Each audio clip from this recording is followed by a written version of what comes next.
నా బిడ్డ కుమార్తె జూనియర్, నేను వాడిని పడుకోబెడుతూ నేను ఇలా ప్రిపేర్ అవుతున్నప్పుడు తను అన్నది, mummy I'm feeling like vomiting, నాకు వాంతికి వచ్చేలాగుంది అని అన్నది. ముందు కూడా ఆ మాట చెప్పినప్పుడు నేను ఏమనేదాన్ని అంటే, వెంటనే తను పాలు తాగుతుంది కాబట్టి తాగిన వెంటనే పడుకుంటే కొంచెం అలాగ ఉంటుంది కాబట్టి కొంచెం లేచి నడువు అని చెప్తే అలవాటు చేసుకుంది. అలా చెప్పినప్పుడు నేను అన్న కొంచెం లేచి కొద్దిసేపు నడువు అని చెప్పాను.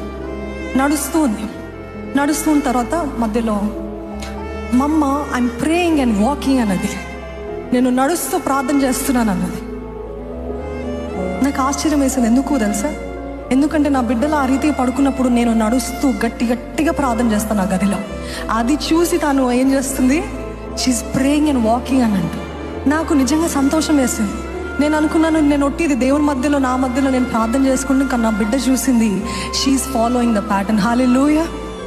The first law of education is repetition. బిడ్డలు ఏమి చూస్తారో అదే చేస్తారు. నేను చేసిన తర్వాత mamma after I prayed I saw something mamma అని అంటుంది. అని బెడ్ పైకి వచ్చిన తర్వాత చెప్తాను. ఈరోజు మనం నేర్చుకోవాల్సింది ఏంటంటే, మనం చేసే ప్రతిదీ కూడా దర్ కాపీయింగ్. వారు నేర్చుకుంటారు, వారు చూస్తున్నారు. కాబట్టి ఏం నేర్చుకుంటున్నాం? మీ గతంలో మీ తల్లిదండ్రులు చేసిన అదే తప్పులు, అదే జనరేషనల్ ట్రామాస్, పితృ పారంపర్యమైన వ్యర్థ ప్రవర్తన మనకొద్దు. చెప్పండి, నాకొద్దు.